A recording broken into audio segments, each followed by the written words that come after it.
नमस्कार, आप देख रहे हैं जेएमडी न्यूज। मैं हूं आपके साथ रागिनी सिंह। मुख्यमंत्री योगी आदित्यनाथ ने मंगलवार को मंत्रिपरिषद की बैठक की। योगी कैबिनेट मीटिंग में 55 प्रस्ताव पास किए गए। 18 नई नगर पंचायत के गठन के साथ बुंदेलखंड को प्राकृतिक खेती का हब बनाया जाएगा। इसके साथ ही कई फैसले पर मुहर लग गई। कैबिनेट के फैसलों की जानकारी देते हुए मंत्री अनिल राजभर और सूर्य प्रताप शाही ने बताया कि 20 नगर निकायों की सीमा का विस्तार होगा। श्रद्धेय मुख्यमंत्री जी के नेतृत्व में उत्तर प्रदेश की कैबिनेट ने 55 प्रस्ताव पारित किए हैं। 56 प्रस्ताव कैबिनेट के सामने रखे गए, जिसमें से 55 पारित हुए हैं। बहुत दिनों से पहले भी ये विषय आप सबके सामने आया है। हम सब लोग ने भी हमेशा से मुख्यमंत्री जी से मांग की है कि नगर निगमों का विस्तार होना चाहिए, नगर पालिकाओं का विस्तार होना चाहिए, नगर पंचायतों का विस्तार होना चाहिए, नई नगर पंचायतें बनानी चाहिए। पहले भी बहुत दिनों के बाद योगी जी की सरकार ने ही, भारतीय जनता पार्टी की सरकार ने ही नगर निगम का भी विस्तार किया, नगर पालिका का भी विस्तार किया, नगर पंचायतों का भी विस्तार किया। इस बार फिर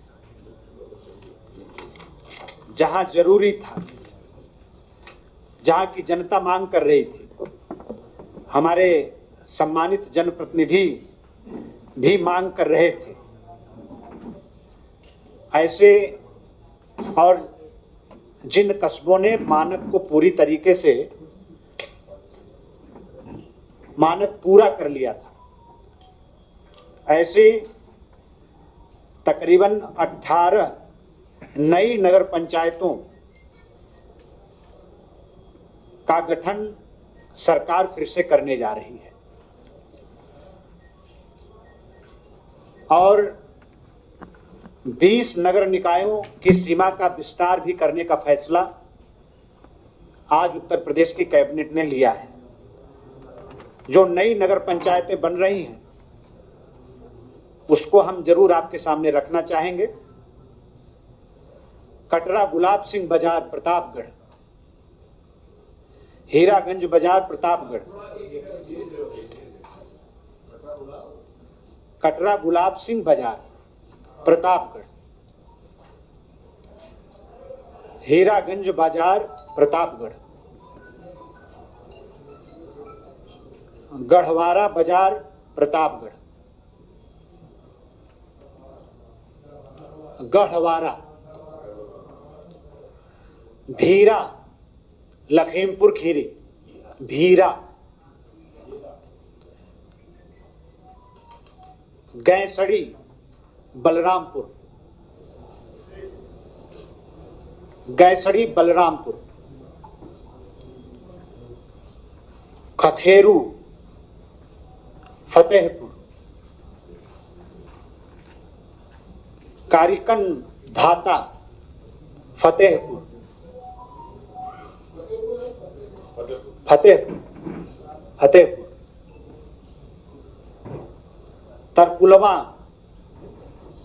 तरकुलवा देवरिया जनपद, पत्थरदेवा देवरिया, बैतालपुर देवरिया,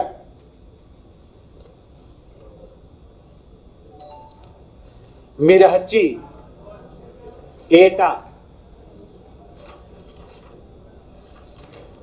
तरबगंज गोंडा, धानेपुर गोंडा, बेलसर गोंडा,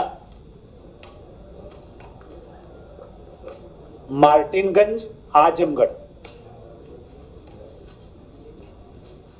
हैसर बाजार धनघटा, संत कबीर नगर,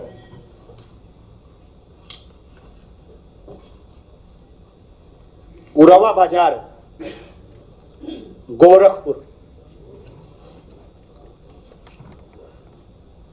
घगसरा बाजार गोरखपुर, घगसरा घगसरा, ये 18 नई नगर पंचायतों के गठन का प्रस्ताव उत्तर प्रदेश की कैबिनेट ने आज पारित किया है। और जिन नगर निकायों के सीमाओं का विस्तार हो रहा है उसमें नगर पंचायत राजापुर चित्रकूट,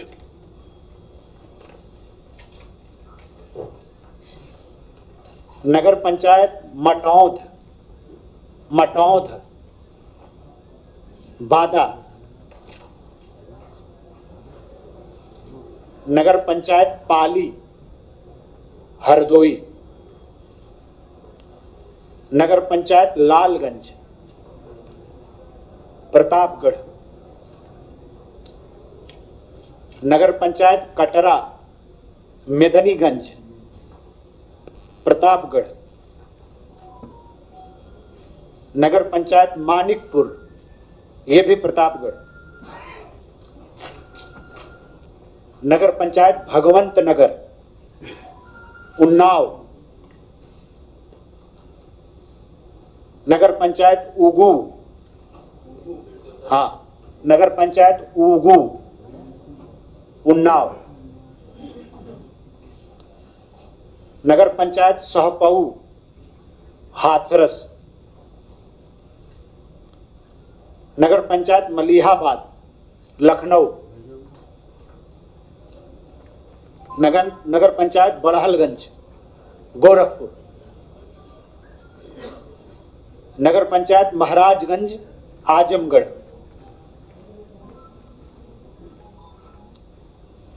नगर पंचायत अमीला मऊ,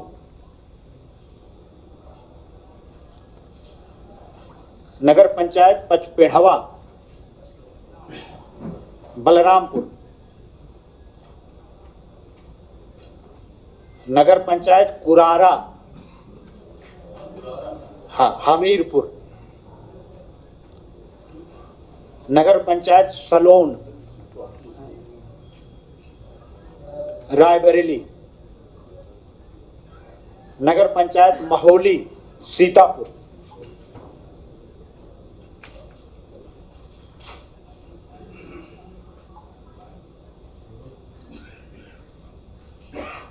नगर पालिका परिषद अमरोहा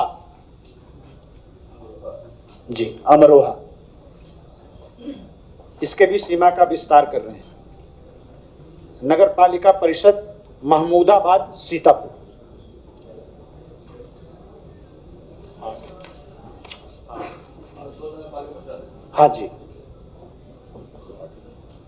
साथ ही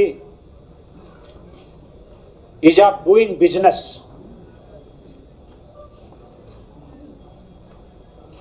जो भी देश और दुनिया के उद्योगपति प्रदेश के अंदर आ रहे हैं उनको सहूलियत देने के लिए सरकार तमाम प्रयास कर रही है। उसमें श्रम विभाग ने एक सेक्शन होता है बॉयलर सेक्शन, उसके नियम में हम आज संशोधन कर रहे हैं।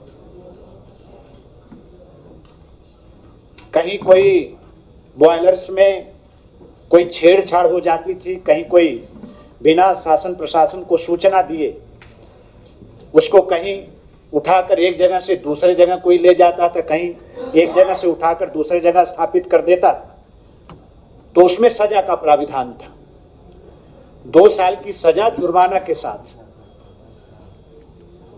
लेकिन आज उत्तर प्रदेश की कैबिनेट ने यह फैसला किया है कि हम 2 साल की सजा के प्राविधान को हम खत्म करेंगे। जो जुर्माना के रूप में सजा होती है वो चलती रहेगी।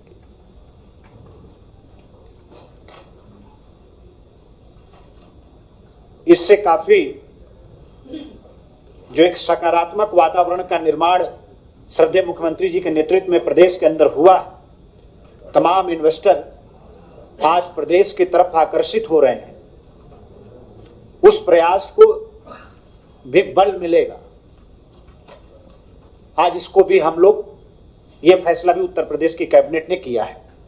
बाकी बात हमारे वरिष्ठ मंत्री श्रद्धेय शाही जी आपके सामने रखेंगे। नमस्कार मित्रों, मंत्रिपरिषद की बैठक में जैसा माननीय अनिल राजभर जी ने आपको जानकारी दी कि 55 विषयों पर आज जो है मंत्रिपरिषद ने अपना निर्णय लिया है, उसको अनुमोदन किया है।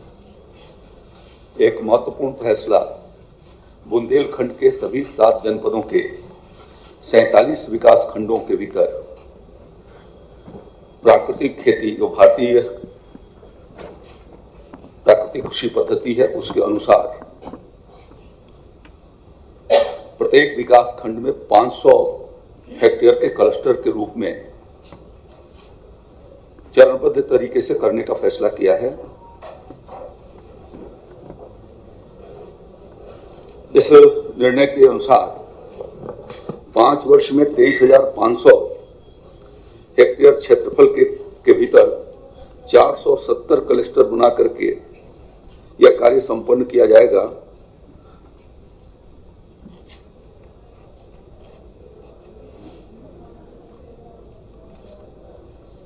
इस पर 68 करोड़ 83 लाख रुपए का जो परिव्यय आएगा वो राज्य के वित्तीय संसाधनों से इस कार्यक्रम को संचालित किया जाएगा। माननीय मुख्यमंत्री योगी आदित्यनाथ जी ने अनेक अवसरों पर इस बात को कहा था कि बुंदेलखंड को हम प्राकृतिक खेती का हब बनाएंगे, जिससे कि ऑर्गेनिक प्रोडक्ट्स जो है वो वहां से पूरे देश और दुनिया को जा सकें। उस दृष्टि से यह निर्णय लिया गया है।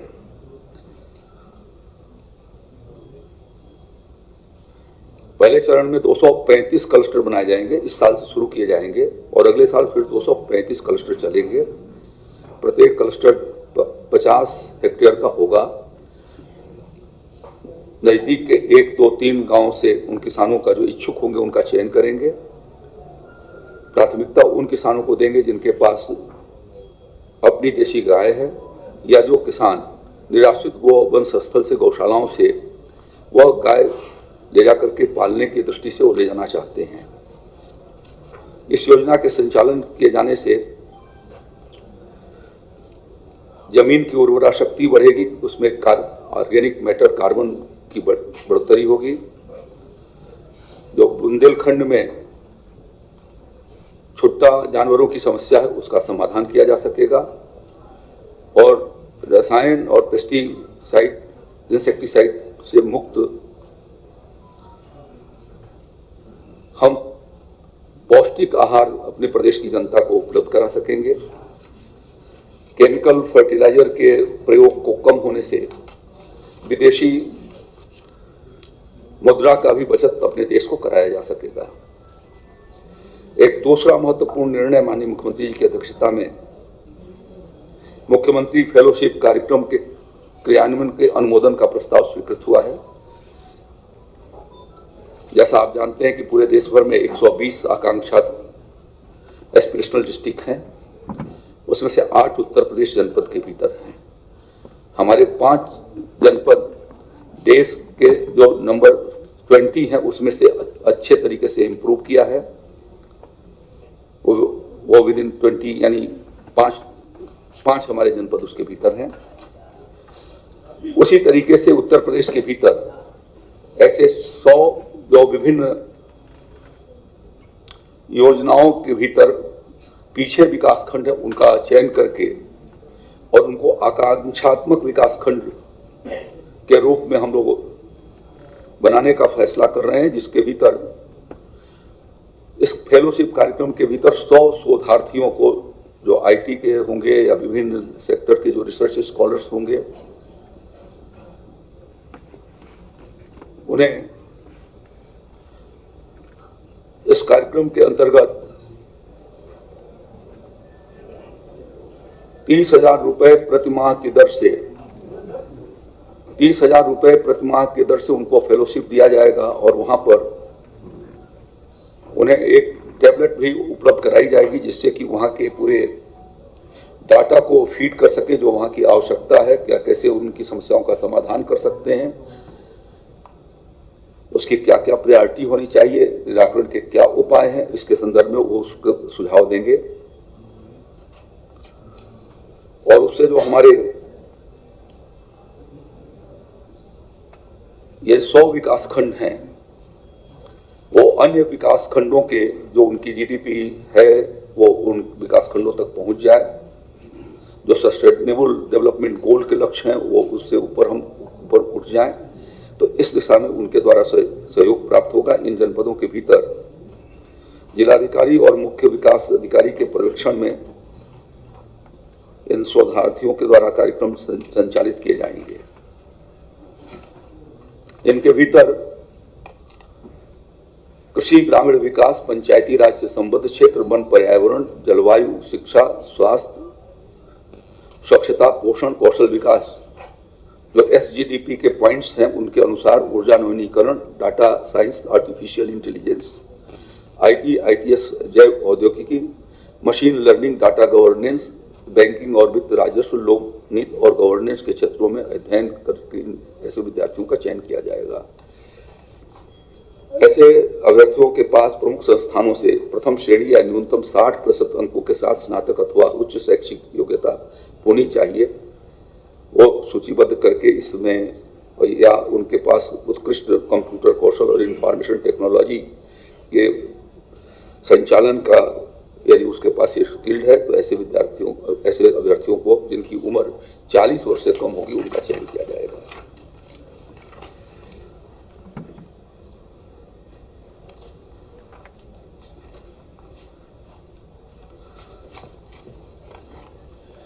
जैसा कि आप अवगत हैं कि आदरणीय प्रधानमंत्री नरेंद्र मोदी जी अगले 5 वर्षों में $5 ट्रिलियन की इकोनॉमी को देश के भीतर ले जाना चाहते हैं। माननीय मुख्यमंत्री जी ने बजट के समय भी और उसके पूर्व सरकार के समय ही ये उन्होंने कहा कि उत्तर प्रदेश को हमें $1 ट्रिलियन की इकोनॉमी के रूप में आगे की ओर बढ़ाना है। और इस संदर्भ में उच्च स्तर पर बैठक के पश्चात प्रदेश की अर्थव्यवस्था को 1 ट्रिलियन पहुंचाए जाने के लिए कंसल्टेंट के चयन के बारे में निर्णय किया गया। मुख्य सचिव की अध्यक्षता में उच्चाधिकार समिति का गठन किया गया था और उसमें आए हुए सुझावों के हिसाब से 4 सितंबर 2020 को मंत्रिपरिषद ने विभाग के उस प्रस्ताव को स्वीकार करके एक RFP तैयार किया। उसमें परिमार्जन के लिए माननीय मुख्यमंत्री जी को अधिकृत किया गया था। उस संदर्भ में 15 मार्च 22 को एक निविदा आमंत्रित की गई और उस निविदा के भीतर जो प्री-वीट बैठक हुई उसमें 7 संस्थाओं की निविदा प्राप्त हुई थी। उनके सुझाव को भी उसके भीतर उच्चाधिकार समिति ने उसके आधार पर देखा और उसके लिए एक स्कोर निर्धारित किए और उस स्कोर में जो 7 कंपनियां आई उनके भीतर सबका अध्ययन करने के पश्चात डेलाइट इंडिया उच्चतम जो है वो स्कोर पर कंपोजिट उसके अंक जो है 81.61 प्राप्त हुए और उनकी बिड धनराशि 164 करोड़ रुपए थी, जिसको निगोशिएशन के बाद 120 करोड़ रुपए पर उन्होंने सहमति प्रदान की। इनको इसके अध्ययन के लिए डेलाइट इंडिया उच्चतम कंपोजिट, डेलाइट इंडिया, यह अपने में एक बहुत महत्वपूर्ण निर्णय है जो अगले 5 साल के लिए एक दृष्टि राज्य को देगा कि किन किन विषयों में हम काम कर सकते हैं और किस माध्यम से हम इसको आगे की ओर बढ़ा करके अपनी इकोनॉमी को हम 1 ट्रिलियन पर पहुंचा सकते हैं। तो उनके उन सुझावों के अध्ययन करने के बाद जो हमारे डिपार्टमेंट्स होंगे अपने अपने तरीके से उसको रिफॉर्म भी करेंगे और उसे क्रियान्वित किए जाने की दृष्टि से जो उनके भी सुझाव आएंगे उस पर हमारे सभी विभाग उस पर अमल करेंगे और समय समय पर वो अपनी प्रगति से मंत्रिपरिषद को अवगत कराएंगे रहेंगे। उस संदर्भ में मंत्रिपरिषद जो निर्णयात्मक निर्णय होंगी वो उसको करेगी। एक तीसरा, पुलिस की क्रियाशीलता को और उसकी गतिशीलता को बढ़ाए जाने की दृष्टि से पुलिस डिपार्टमेंट के गृह विभाग के 125 निष्प्रयोज वाहनों को प्रतिस्थापन किए जाने का फैसला अभी आज हमारे मंत्रिपरिषद ने लिया है।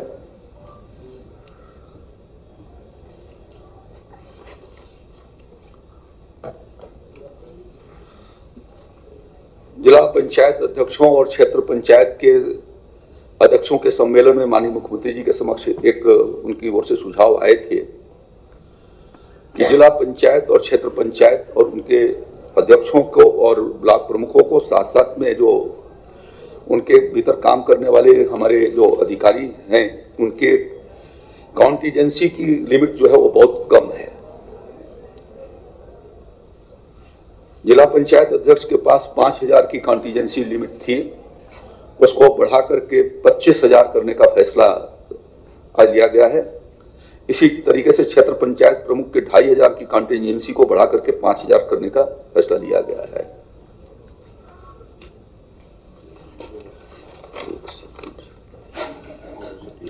भर्सी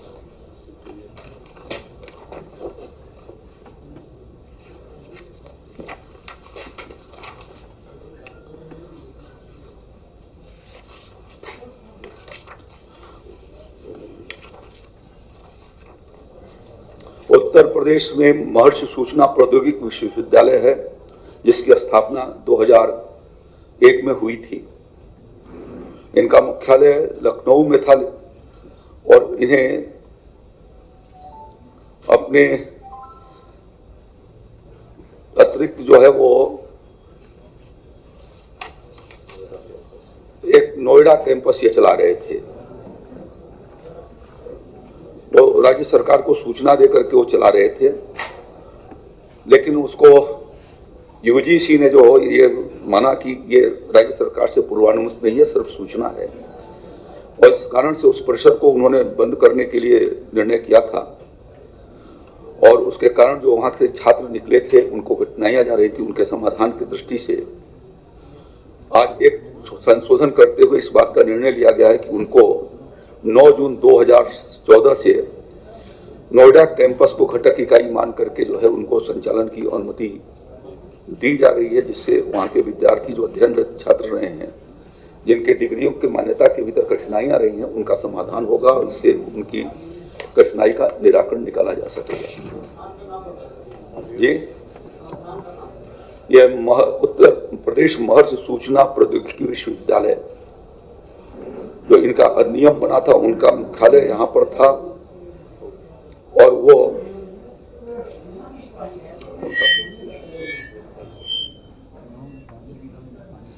नेक्स्ट जो है वो राज्य के उत्तर प्रदेश निजी विश्वविद्यालय अधिनियम 2019 के अंतर्गत 2 निजी विश्वविद्यालय, मेट्रो विश्वविद्यालय ग्रेटर नोएडा, मेट्रो विश्वविद्यालय ग्रेटर नोएडा और उत्तर प्रदेश केएम का फुल फॉर्म कृष्ण मोहन विश्वविद्यालय पाली डोंगरा, साख रोड, मथुरा की स्थापना के लिए इन 2 विश्वविद्यालयों के संस्थाओं को आशय पत्र निर्गत करने का फैसला राज्य मंत्रिपरिषद ने किया है और उसके लिए उत्तर प्रदेश निजी विश्वविद्यालय अधिनियम 2019 को परिवर्तित किया गया है और धारा 4 में नए विश्वविद्यालयों की स्थापना हेतु प्रस्ताव के मूल्यांकन किए जाने और धारा 6 में आशय पत्र निर्गत किए जाने विषय प्राविधान के भीतर इन दोनों विद्यालयों को जोड़ने के बारे में आज निर्णय हुआ है। जी, उनके भीतर कुछ जो विश्वविद्यालय डाले थे उसके भीतर ये नहीं थे, तो इनको आशय पत्र देकर के उसके भीतर उनको शामिल कर दिया गया है।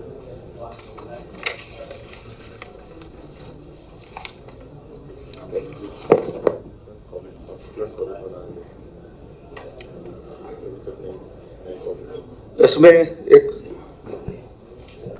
निर्णय प्रदेश के 6 राज्य विश्वविद्यालयों के क्षेत्र के अंतर्गत नवनिर्माणाधीन राजकीय महाविद्यालय को कॉन्स्टिट्यूएंट कॉलेज के रूप में, संगठक महाविद्यालय के रूप में चलाए जाने हेतु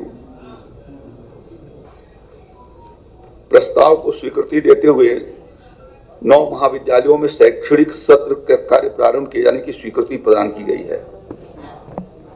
इसमें चौधरी चरण सिंह विश्वविद्यालय मेरठ के राजकीय महाविद्यालय जेवर गौतम बुद्ध नगर, बुंदेलखंड विश्वविद्यालय के झांसी के राजकीय महाविद्यालय जखौरा ललितपुर, राजकीय महाविद्यालय पाही चित्रकूट, महात्मा ज्योतिबा फुले रुहेलखंड विश्वविद्यालय बरेली के राजकीय महाविद्यालय हसनपुर अमरोहा, राजकीय महाविद्यालय पूरनपुर पीलीभीत तथा राजकीय महाविद्यालय फतेउल्लागंज ठाकुर द्वारा मुरादाबाद को सम्मिलित किया गया है रुहेलखंड विश्वविद्यालय में।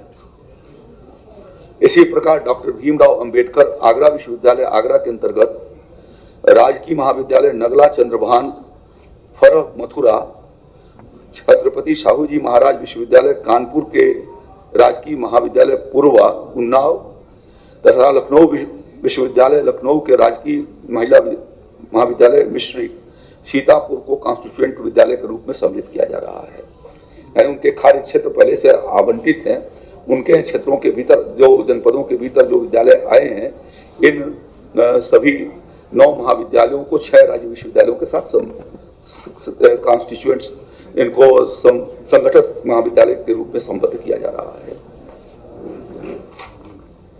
इसके कारण हमारे विश्वविद्यालयों को बहुविषयक जो है वो शिक्षा दिए जाने में, नॉलेज हबों को स्थानांतरित करके उच्चतर शिक्षा के विखंडन को समाप्त किया जाना और 3000 से अधिक छात्रों का इससे जो है इस निर्णय से लाभ होगा और इसी सत्र में इनका पठन पाठन शुरू किए जाने की व्यवस्था की जाएगी। सम्राट पृथ्वीराज फिल्म, इनके दर्शकों को प्रवेश के लिए जो स्टेट जीएसटी लगती थी उसके समतुल्य धनराशि प्रतिपूर्ति किए जाने का निर्णय ये मंत्री परिषद की ये निर्णय लिया गया है। और इसमें क्योंकि इस फिल्म के भीतर देश प्रेम मातृभूमि की भावना के प्रति जागरूकता पैदा होती है, अपने इतिहास की जानकारी भी हमारे छात्रों को प्राप्त हो रही है और इस नाते इसका निर्णय ये किया गया है कि उनको प्रतिपूर्ति की जाएगी और इसका भी अनुमोदन राज्य सरकार ने दिया हुआ है।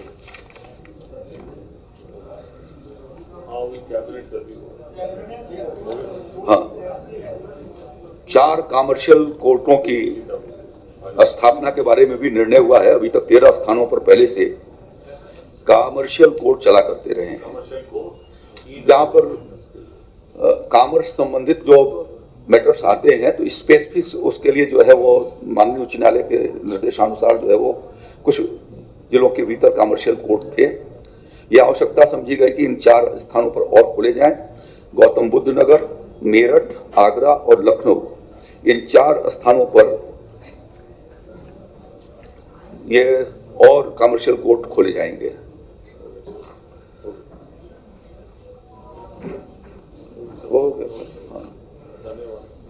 धन्यवाद आप सबको।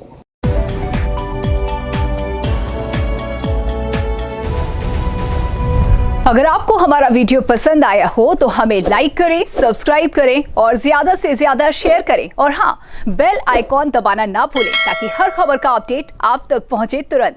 आप हमें इंस्टा, ट्विटर और फेसबुक पर भी फॉलो कर सकते हैं। हमारी आईडी है @JMT News।